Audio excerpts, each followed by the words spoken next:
Thanks for being here today. Before we get to questions, I just wanted to say that we're very pleased that today Congress is taking up 3 important trade agreements that will help strengthen our economy and create jobs. As you know, the President has strongly supported these trade agreements and in fact, worked very hard to get the best possible trade agreement with South Korea. We're glad to see that Congress is taking them up and hopefully will approve them tonight or today. I would say that that's an indication of the kind of cooperation that this president has had and will continue to have with Republicans on areas where they agree. Patent reform is another example of the kind of cooperation where between Republicans in the Congress as well as Democrats and this president. That is a piece of legislation that Republicans said was very important.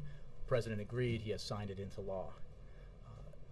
Having noted that, I would say that instead of continuing to focus on creating jobs and getting the American people back to work, tomorrow the House of Representatives is scheduled to turn its attention to a divisive, politically motivated piece of legislation that unnecessarily restricts the private insurance choices that women and their families have today. And it is legislation that will not create a single job, when job creation and economic growth is the American people's highest priority. The House has also been focused on measures that would either eliminate or severely constrict our ability to keep our air and water clean. Again, these kinds of measures have no job-creating potential, certainly not in the near term, setting aside their merits. The priorities that the American people have right now are the economy and jobs, and that's the priorities that this president is focused on, as you know. The president's going back to that piece of legislation that I mentioned before that comes up yesterday in the House. The president's senior advisors will recommend that he veto this legislation if it is presented to him. It's time for Congress to meet its responsibility, put these kinds of divisive measures aside, and take action on jobs right now. With that, Ben Feller. Thanks, Jay. 2 topics. Please, on the failed plot to murder the Saudi ambassador. Does the White House consider that an act of war? We consider it what it was, which is an attempted terrorist act to assassinate the Saudi ambassador here in the United States. I think it's important to call things what they are. The fact of the matter is that the United States disrupted a conspiracy to assassinate the Saudi ambassador in a plot that was directed by elements of the Iranian government. And the disruption of this plot represents a significant achievement by our intelligence and law enforcement agencies. It's a dangerous escalation of the Iranian government's long-standing use of violence, and we consider an effort to assassinate a diplomat in the United States to be a flagrant violation of international law. As you know, we are committed to holding the Iranians accountable. We have charged 2 individuals because of their involvement in this serious plot and have sanctioned several others. We've imposed additional sanctions today on Mahan Air, which provides transportation, funds transfers, and personnel travel services to the IRGC, the Republican Guards. We are actively engaged in a very concerted diplomatic outreach to many capitals, to the UN in New York, as well, to explain what happened so we can try to preempt any efforts by Iran to be successful in their efforts to try to deflect responsibility, and so we can enlist more countries in working together against this escalation by Iran. Can you put in some perspective from the White House view how massive the response could have been by the United States had this plot succeeded? I mean, is there any doubt that is there little doubt that there would have been some sort of military response? Well, I think that's speculating on what might have happened had we not succeeded in disrupting this plot because of the excellent work and coordination between our law enforcement agencies and our intelligence agencies. In this arena, we take no options off the table, but in dealing with Iran, we are clearly focused on working through economic measures, sanctions, as well as diplomatic measures to isolate Iran, and we've had, we think, substantial success doing that. For the first time in a long time, the Iranian economy is not growing, and we think that is a result both of poor decision-making by the Iranian leadership, but also by the impact of the substantial sanctions that we and others have placed on them. And this president has been very focused on holding up Iranian behavior so that it is clearly seen by other nations around the world, and that enables us to work cooperatively with our international partners to isolate and put pressure on Iran in a way that has never really been achieved before. On that, one more quickly on this one, on that last point. What would be a satisfactory response from the world community? Well, as I said, we're working with, in a bilateral way with other countries and other capitals to discuss what happened, the seriousness of this plot, and the involvement of the Iranian government in it, and working with both bilaterally with other countries as well as internationally through the UN and other institutions to continue to isolate Iran through a variety of means. Quick one on the jobs front. We know the White House is working with the Senate on what happens now, when the pieces might come forward. Can you tell the American public that might be looking for action on some of these pieces, when they can expect action, what might come first, what's the plan? I will leave it to the leaders of the Senate Majority Leader Harry Reid, to fill in the details of what we hope will be a series of votes in the Senate on the component parts of the American Jobs Act, because, as you point out, there's a lot of interest out there in this Jobs Act being passed. And last night, let's just be clear what we saw happen. A majority of the United States Senate voted in favor of legislation that is supported by the majority of the American people, that is paid for in a way that has the support of the majority of the American people, and it was blocked by Republicans who, none of whom, not a single Republican senator voted for it, which would suggest perhaps that there isn't an economic or jobs problem in the states that those senators represent, but I don't think that's the case. Having been through that vote last night, we now expect the Senate to move forward and hold votes on individual component pieces of it. And as we've said all along, we want Congress to pass it in full. If that doesn't happen, the President wants Congress to take action on the individual components of it, and if measures come to him that have passed and are paid for, and they're paid for in a way that meets his principles, then he will sign them into law, and he will say, where is the rest? Because one of the reasons when the President, the Vice President, and their team, the team here crafted this proposal, there were two priorities. One, it had to have measures in it. It had to have measures in it that would have direct and immediate impact on the economy, on growth and on job creation. And two, they wanted it to have measures. They wanted it to be filled with measures that had traditionally enjoyed bipartisan support, or the kinds of measures that had, which I think goes to the whole argument about whether or not this was a political exercise or a legislative exercise. It was a legislative exercise, and it is a legislative exercise and that is why it has within it things that Republicans have traditionally supported. And we hope, moving forward, perhaps by breaking it up, Republicans will support it and hear the call from their constituents that they want Washington to take action on their number one priority. I want to move it around. I'm going to go up and back. Anybody in the back there? Yes, ma'am. Yeah, just to follow on that, will the President be proposing which legislation comes forward, which piece, or is that entirely in Reid's hand? Which one would start first if they start considering it serious? Well, we obviously, consult with and coordinate with Senate leadership as well as the House leadership regularly, and I'm sure we'll have those conversations. But it's Senator Reid's prerogative to make those decisions, and we'll discuss that with him. But I'll leave it to him to make any announcements that he might have in terms of how he'll proceed and on what schedule. And then I'll come forward. Yes. Jay, based on what U.S. officials know about the Iran plot, how high up does the knowledge and involvement go? Does it go all the way up to Ahmadinejad and the supreme leader? Clearly, the plotting of this attempted assassination happened at senior levels of the Quds Force. Beyond that, I can't get it any more specific, but it's significant in and of itself that we believe it's clear that senior levels of the Quds Force were engaged in the plotting. Now, how broad a rethinking of Iran policy is going on right now? You mentioned, you called this a dangerous escalation. Obviously, it's of a different order than the types of issues that you were looking at when these sanctions were developed. You know, is this a time for a major rethinking of the policy toward Iran?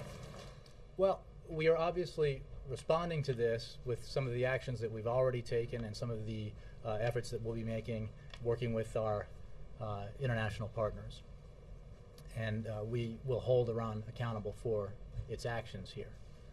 And I would simply step back to look at the president's overall policy. He came in and he made it clear that we would engage with Iran if Iran was willing to change its behavior. And by taking that approach, it made it clear to the world that Iran was the problem.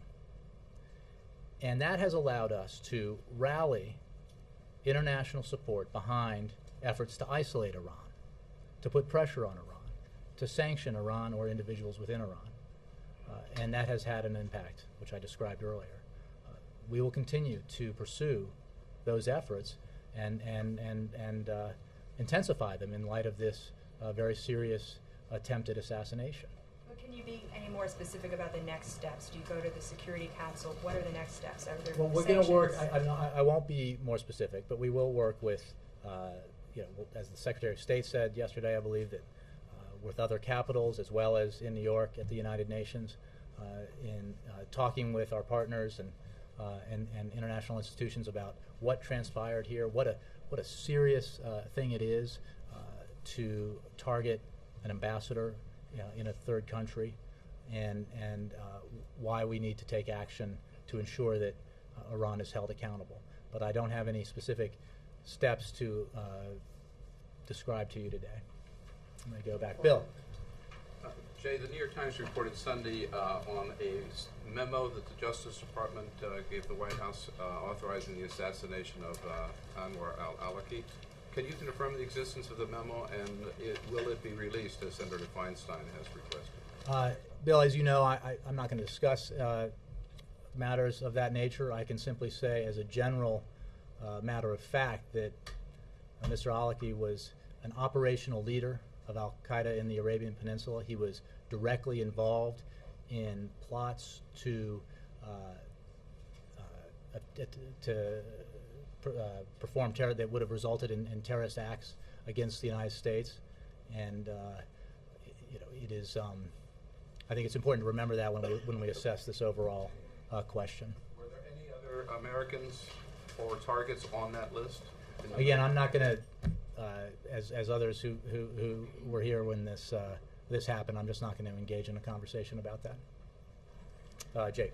You said that the environmental regulations that the House is talking about rolling back won't create any jobs, but didn't the President at the Jobs Council the other day talk about the very choice between environmental regulations and job creation, and how this was a debate the nation needed to have to talk about 10,000 jobs that come with it, 10,000 new cases of asthma? And what didn't he acknowledge that? Well, the President does believe, as you know, because he launched the first ever substantial regulatory look back so that this administration would scour the books to identify outdated or duplicative or overly burdensome regulations and either minimize them or do away with them. That there is an issue here with regulation that we need to address in a smart way. What my point is, and this is a point that was made, I think, even today by AP in a fact check, is that even if you agree with Republican policy proposals aimed at deregulation, there is no case to be made that if enacted, those proposals would result in an immediate positive impact on the economy or on job creation. And so my point at the top was simply that there is a problem now that needs to be addressed. The President has a plan to address the problem we have now, which is a need to grow the economy and create jobs. Because, I mean, it's simply, if the answer is there's nothing we can do, nothing we should do, then that suggests that there's a willingness to live with 9.1% unemployment and to live with, fairly modest economic growth, the kind of modest economic growth that will not add to our employment rolls. And that the president is not satisfied with that, and that's why he's pushed the American Jobs Act. And what the contrast that I think is important to make here is in terms of the jobs, what they have called the jobs plan that the Republicans have put forward, contains within it, and it's cut taxes, cut regulations, cut spending, no measures that would have, even if you believed everything within that package was meritorious, no measures that would have demonstrable impact on the economy and jobs in the short term. And don't just take my word for it. Macroeconomic advisors, Moody's, they have assessed it, such as it is, and made that same point, even as they said that there are some positive proposals within it. I'm not comparing it to the president's jobs bill, but just as a matter of principle, the White House itself a few weeks ago decided not to go forward with an EPA regulation because of concern as to what the impact would be on the economy during a fragile time for the economy. Well, I think that So I'm just wondering why when you do it, you guys are taking business and the economy into account, and when they do it, it's something else entirely. My point is, on that specific one, I think the issue here was creating uncertainty for businesses when in fact we were going to revisit these standards in 2 years. That was the reason that the president laid out. But putting aside that specific one, my point is not that there might not be benefits to some streamlining or even elimination of some overly burdensome regulations. The president has made that clear with his rollback. But that there is that is not a jobs plan. Even if there are elements within it that are worth doing, that's not a jobs plan. And the point that we're making, the president's making, I'm making today, is that there is a priority right now that's widely felt by the American people that Washington needs to take positive action to help the economy grow and to help the economy create jobs. Just one other question I wanted to ask is about whether or not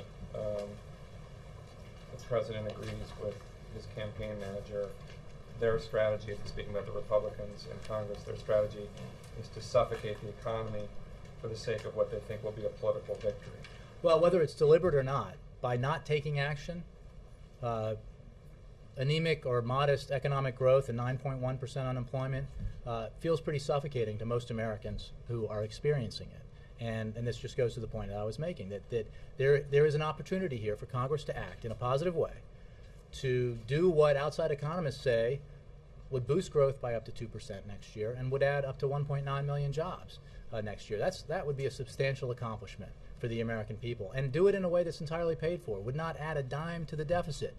Pay for it in a way that is supported by a majority of the American people. Paid for in a way that's actually supported by a majority of Republicans, according to, I believe, Bloomberg's poll. So, this is an opportunity that should not be wasted. There is a priority here that the American people have that is clear as day to anybody who looks at the data or has conversations out in the country with average Americans who are just trying to make ends meet. Let's do something on the economy.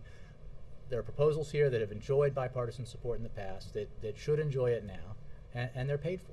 So the president agrees with the verb suffocate, just not necessarily that it's a strategy. Well, I haven't spoken. I haven't spoken with the president about that. I think we agree that inaction has a suffocating effect on the economy, no question. Yes. What's the White House reaction about Soldier Shalit's liberation in Israel, and does it help the Middle East peace process? I was just discussing that moments ago. We are pleased by the reports that Mr. Shalit will be home soon with his family. The president, as you know, has called many times for his release, and that his release is long overdue. In terms of the question about the broader Middle East peace process, I mean, our focus is on, as you know, and you've heard me say many times, that Palestinians and the Israelis taking steps towards peace, taking steps towards direct negotiations, because the only way that the goal that they both seek can be achieved is through direct negotiations. Yes? You said on the Iranian plot that clearly plotting happened at senior levels of the Quds Force, but both the intelligence chairs in the House and Senate said they believe that it's had to have gone to the highest levels of the Iranian government. So does this administration believe that it's possible this plot could have been carried out without the knowledge of the highest levels of the Iranian government? Well, I mean, that's a somewhat speculative assessment. I mean, what I'm prepared to say is that we know from the facts that it clearly involved senior levels of the Quds Force. I'm just not going to speculate or go any further on. Rogue effort in. Well, it's part of the government, so I think that speaks for itself. But that's as specific as I'm going to be. Secretary Clinton has said that that Iran must be held accountable. We've talked about that. Do we have you heard yet from any European allies that they have agreed to step up their sanctions against Iran? We are working with European allies and partners elsewhere around the world to discuss this matter. This story just broke yesterday, as you know, and we're having these conversations right now. I think it's important to make clear the seriousness of this. The substantial evidence is described by the Attorney General and others yesterday, and why we think it's important to hold Iran accountable, and we'll be continuing to do that. I don't have any actions to announce on behalf of other countries. And yesterday you said we were told the president was first notified in June. Can you give us a sense of how frequently the president was briefed on this, and over time how much he was kept in the loop on the ongoing investigation? And then the timing of it, it seems the arrest happened just days after the Americans in Iran, the hikers were released. Mm-hmm. Is that timing just a coincidence? That is just a coincidence. The president, as you know, was first notified about this in June. He was updated regularly on it and kept abreast of it, as you would expect. I don't really have any more details than that. All the way in the back, yeah. Thanks, Jay. The Republicans and Democrats have been making very different comments about those Occupy Wall Street protesters. I mean, given the fact that the American Jobs Act was defeated yesterday in the Senate, does the White House plan to communicate with the protests, enlist them somehow to push forward the elements of the jobs bill? What the president and others have said in the administration is that we understand the frustration that's being expressed by the protesters on Wall Street and elsewhere. It reflects the kind of sentiment that is driving the demand that Washington take action on behalf of middle-class Americans. And it does go specifically to the point of Wall Street in the sense that actions were obviously taken by the previous administration and this one to ensure that the financial sector in this country did not collapse. This president believes that was the right thing to do because it prevented an even more disastrous economic situation in this country. The president also believes very firmly and fought hard for legislation that put in place rules of the road for Wall Street that would ensure that the kind of financial collapse that almost happened in this country could not happen again, and that ensured that we would not have a situation where taxpayers would have to bail out institutions as they had to in the past. That legislation passed and was signed into law, and since then, some members of Congress have been actively trying to water it down, and others running for high office has been calling for its repeal. We think that's a terrible idea. We think the American people, when made aware of it, agree with us. It's a terrible idea. The protections that are put in place through the Wall Street reform measure are designed to give consumers a fighting chance in that arena, to make sure that they're not subject to abuses by credit card companies, and to make sure that the kinds of actions that led or contributed to the recession could not happen again. It goes right to the fact that Richard Cordray, the president's nominee for the Consumer Financial Protection Board, is likely going to be held up by Republicans in the Senate. Another indication that they don't share the interests of average Americans out there who feel like Wall Street should follow the rules, and the rules are clearly set out in that legislation. So, I think that speaks to the kind of frustration that you're seeing through these protests, and that's why the president feels so strongly that we have to ensure that the Wall Street reforms he fought so hard to put into place are implemented. Yes, Nora. Thank you, Jay. It sounds like you don't know how high this assassination plot went up within the Iranian government. I just said I'm not going to be any more specific about it than I have been. Do you believe that it was more than likely that Iran's supreme leader knew about this plot? Again, Nora, I can't be more specific than I've been. So how do you expect to rally the world then to further isolate Iran if you're not willing to say what elements, other than the Quds Force, was involved or knew about this assassination plot? Well, let's be clear that the IRGC and the Quds Force is not some minor element of the Iranian government or military. Secondly, I think the fact that there was an attempted assassination of a protected diplomat it will be and is a matter of great concern to nations all around the world who have their diplomats positioned around the world. This is a flagrant violation of international law, and we don't believe that we're going to have any difficulty in persuading other nations to agree with us that this is quite a serious matter. There's no doubt from the Secretary of State, from the Vice President, you yourself have said there's going to be no doubt persuading these other countries to take additional steps. What additional steps are you asking them to take? Well, I think you see the course that we've pursued in terms of sanctions and other measures that isolate and put pressure on Iran. Other countries have been doing that as well, and we have worked with them prior to this incident to do that, and it has had a dramatic effect, we believe, in Iran. It has contributed to the further isolation of the Iranian regime and put pressure on them. And those are the kinds of actions that we're continuing to work on, both unilaterally and bilaterally and multilaterally. Can you be more specific about what you mean? Well, I think sanctions are pretty specific.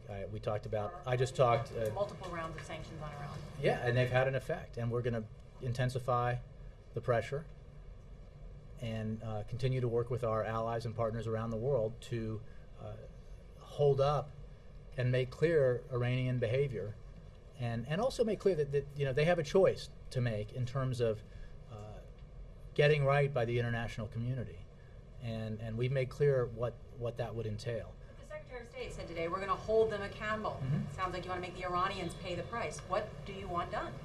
Well, Nora, I think I can repeat the answers I've given. You saw 2 individuals charged. You saw sanctions levied on several more specific individuals. More action taken today against an airline that is related to this. And we will continue to take measures to put pressure on Iran. And as I've also said, we don't take anything off the table in these matters, but we're focused on this. And we know in the 2.5 years plus that we've been here that this approach has had an effect. Let me just ask one more. The president knew about this plot back in June. The president's national security advisor informed King Abdullah about it 2 weeks ago. Why the lag time? Well, Mr. Donnellan did discuss this with the king. I don't know about any conversations that might have occurred prior to that or subsequent to that. We obviously cooperate very closely with Saudi Arabia, an important ally. We appreciate the statements that the Saudis put out yesterday. I just don't have anything more on that for you. Let me go all the way in the back. Thank you, Jay.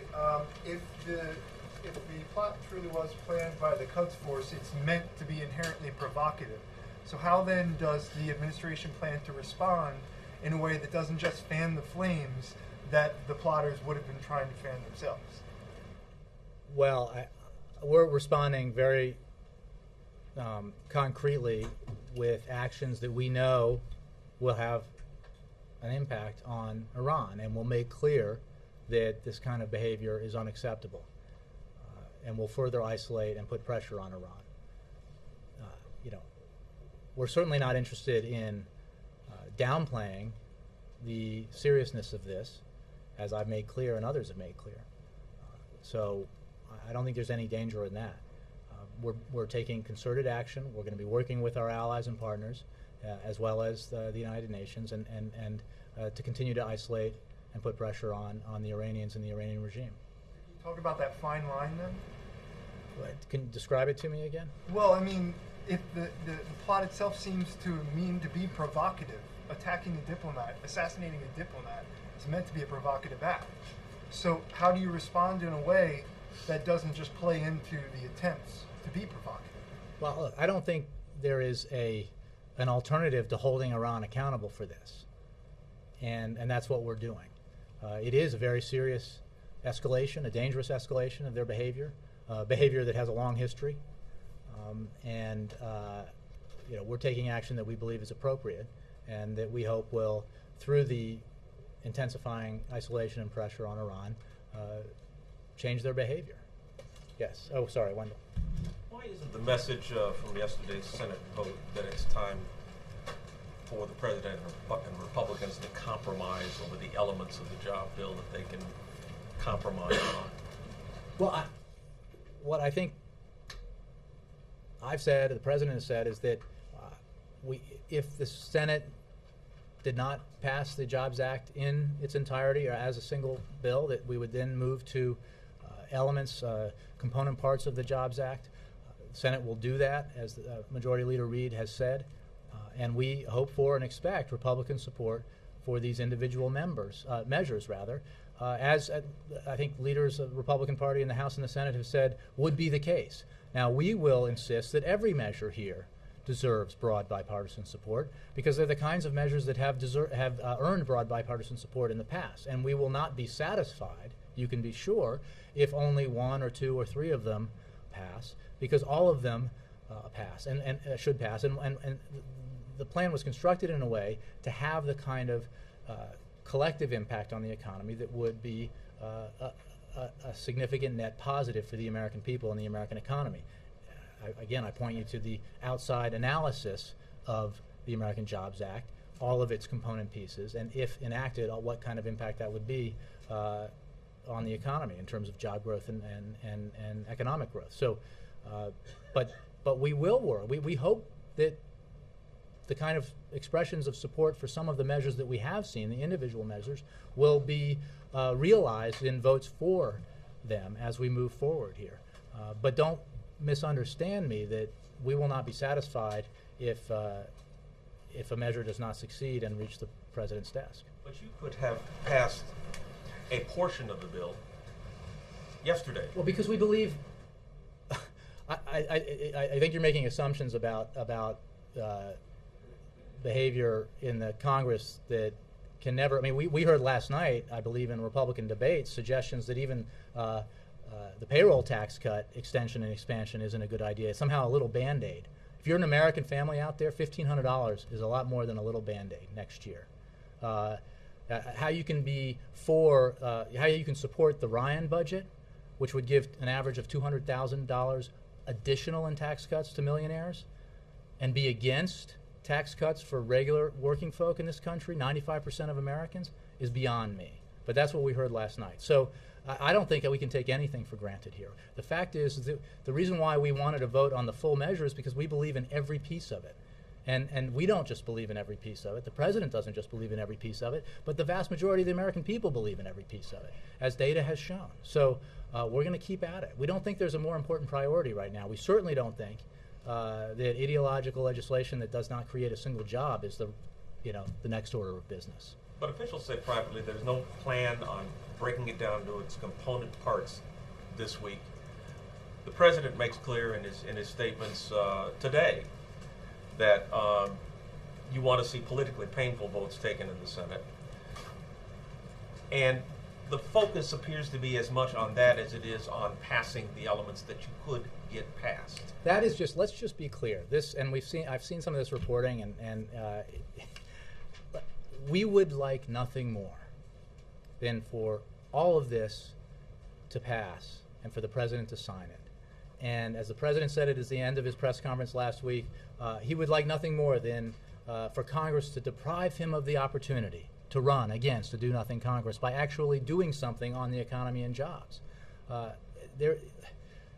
His interest is in helping the economy and in helping and putting people back to work. You might argue, if you're being crassly political, that economic growth and job creation would be good for him politically. So even if that were his motivation, it would be focused on getting all of this passed because of its positive impact on the economy and jobs in this country. So the idea that this is some political exercise, again, is just a fallacy because it was designed, put together with component parts that were seen to be legitimately the kinds of things that Republicans have supported in the past as well as Democrats. I mean, a huge portion of this package is tax cuts. Tax cuts for working Americans. Tax cuts, I mean, for every American who gets a paycheck. Tax cuts for small businesses. What I think will be, if passed, the 18th tax cut for small businesses that this president has signed into law. Incentives for businesses to hire veterans returning from Iraq and Afghanistan, men and women with enormous qualifications who have sacrificed and done extraordinary things for their country and who are returning to a very difficult job market and deserve our help in getting jobs. As well as measures to put teachers back to work, 280,000 of them across the country who have been laid off. I mean, one of the reasons why we've had the kind of smaller than hoped for jobs reports is because even though we've seen consistent private sector job growth, we've seen layoffs in the public sector, and the layoffs have been largely of teachers. So, you know, I'm telling you, please, if Republicans in Congress think that this is a political exercise, they can deprive the president of the opportunity to complain about their intransigence by voting for it. Cheryl. And then, go ahead. Does the administration see the Senate vote on the China currency bill as actually harmful to U.S.-China relations? You know, Cheryl, as I've said and others, you know, we share the goal of the legislation in taking action to ensure that our workers and companies have a more level playing field with China, including addressing the undervaluation of their currency, an issue that I've spoken about and certainly Secretary Geithner and others have spoken about. Aspects of the legislation do, as I've said, raise concerns about consistency with our international obligations, and which is why we're in the process of discussing with Congress those issues. And if this legislation were to advance, you know, we would expect those concerns to be addressed. Yes. President Obama spoke earlier today at the Forum on American Latino Heritage, and his support in that community seems to be slipping a bit. One recent poll showed it at 48%, down from about 60% in January. Why do you think that is? I think that every American has been frustrated by the kind of economy that we've had this year, the fact that it has not grown fast enough and that not enough jobs are being created. And I think that frustration is reflected in polls that measure the president's support and his job approval, and polls that measure Congress's support and job approval, which I believe continues to hit record lows in every poll every organization takes. And which, you know, again, we hear you. The American people want Washington to focus on what matters, jobs and the economy. The president is focused on jobs and the economy. And I certainly don't think that Latino Americans are any different from any other Americans who, you know, are frustrated with what they're seeing out there and frustrated with Washington and the kind of dysfunction that we saw most vividly over the summer when, you know,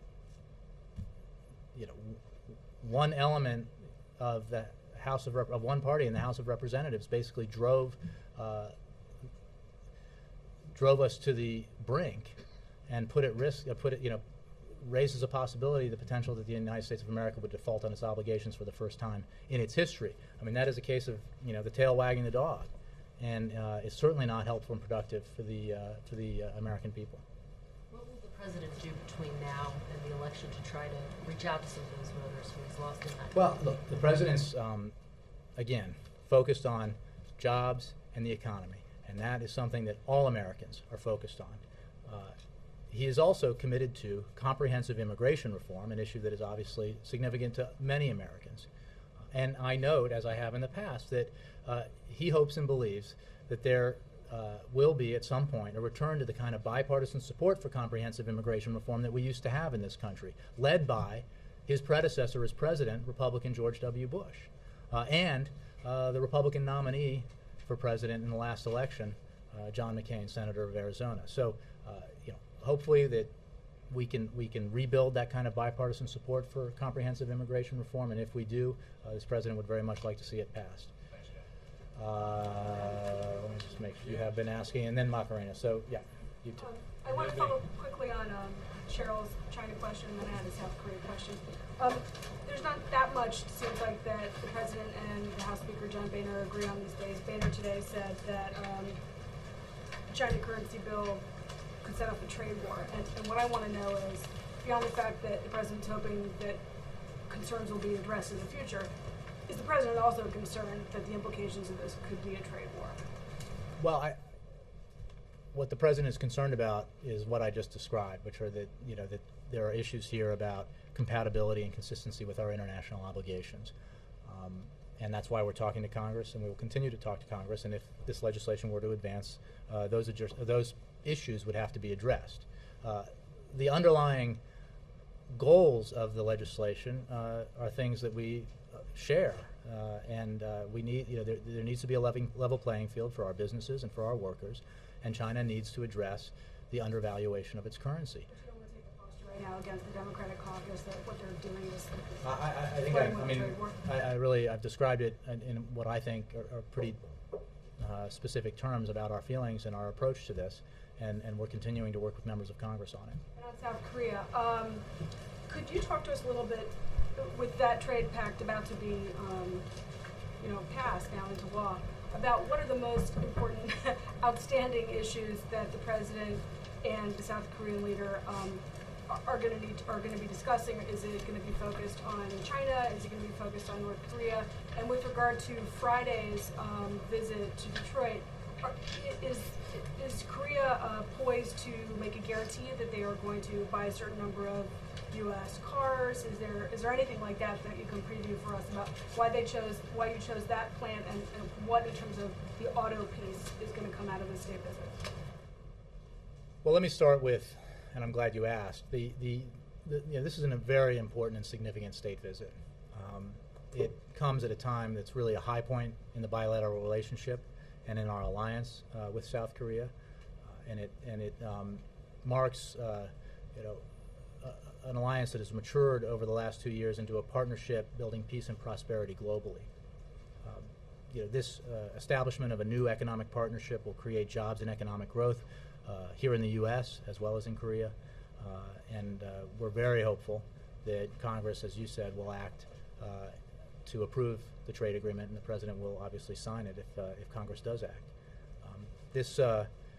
As far as Friday goes, the President, you've heard the President say many times that he wants, the fact that Americans buy and are able to buy Kias and Hyundais here in the United States is fine, but he wants Koreans as well as others in other countries to be buying Chevys, Jeeps, Fords, and other American cars, and to be able to do that. So I think that the visit will highlight the trade agreement and the potential that the trade agreement creates for opportunities that American car companies in particular will have to sell their products overseas. Will there be a specific deal or agreement announced? Will Korea buy Chevy Sonics? Or? I think the trade agreement is a pretty significant deal. Last one, I promise you in the red. Yeah. Yes. Why do you think more pressure or more sanction will be on Iran? What's your evidence one of the sanctions will account for this time? Well, as I mentioned, the Iranian economy is not growing for the first time in years. There's almost a state of disarray economically in Iran. The isolation that Iran is under is apparent to anybody who is a global observer or expert on the region. Its closest ally, the Syrian president, and the Syrian regime is under immense pressure because President Assad has demonstrated that he is no longer fit to lead in Syria, and that is a sentiment not just held by this government but by governments across the globe. I think Iranian isolation has never been so intense, and the pressure on Iran has never been so intense, and we intend to continue to work with our international partners to ratchet that up. Thanks.